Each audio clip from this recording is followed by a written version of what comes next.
wawazifumu liyanda bwa ndi nkhani yokhuzana ndi mtsikana wa zaka 19 amene wamwalira chifukwa chochosa mimba. Mtsikana ameneyu dzina lake ndi Juliana amachokera ku Malawi ku Tcholo, koma amakhala ku Lilongwe komwe uko ku Chiteze. Mtsikanayu wamwalira chifukwa chochosa mimba. Omu ndi mmene zilili. Juliana anabadwira ku Tcholo, kukulira ku Tcholo. Tsiku lina mayi yake adapanga chiganizo chomutumiza ku Lilongwe ku Chiteze ndi cholinga choti akapitirize sukulu. Ndipo atafika ku Chiteze kuja anayamba kukhala pamodzi ndi ankolo ake. China chilichonse chinali bwino. Anamaliza primary, atayamba secondary form 1 form 2. Kenako ankolo ake aja adasintha khalidwe, anayamba kumpanga sejusi kumafuna kuti azimugona mpaka na iye uja adavomera chifukwa chakuti ankolo ake aja ankangulira zinthu zabwino. Zotsatira zake anayamba kugonana ndipo china chilichonse chinali bwino. Tsiku lina Juliana adatenga mimba. Padali pa 6 March pamene anawauza ankolo ake kuti ndatenga mimba. Zotsatira zake ankolo ake aja adamuwuza kuti monga ukudziwa ineyo ndine ankolo ako, iwe ndine sitingakwatirane, kuli bwino mimbayi uchotse chifukwa makolo ako akamva izi zotsatira zake sizitha bwino. Kenako Juliana anavomereza, anapita ku chipatala kokachotsa mimba.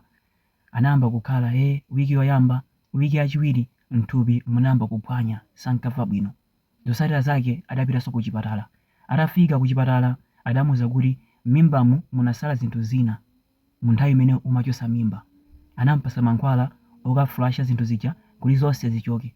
Juliana anapita ku 10, koma mankhwala aja sadathandizayi, kudwala amapitirizabe. Zotsatira zake Juliana zinthu zinafika pa wesi. Munali mu April, pa 26 April, zinthu zitafika pa wesi, ankolo ake aja adapanga chiganizo chomutumiza kumuzi. Kumuzi kuja atafika adayesesa kugwisa ntchito mankhwala achikuda koma sizinathandize.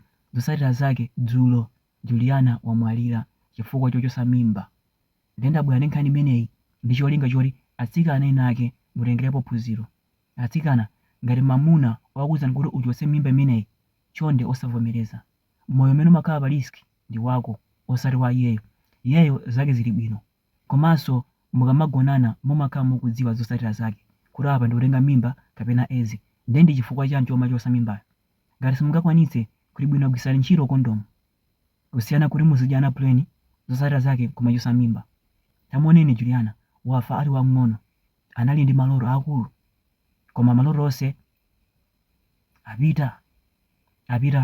wapita nawo limodzi kumanda chifukwa cha zinthu zozizira. Ndi bwino kumagwisa ntchito makondomu, kusiyana kuti muzidalira kuchotsa mimba. Chonde azimayi, tengerani phunziro pa nkhani ya Juliana.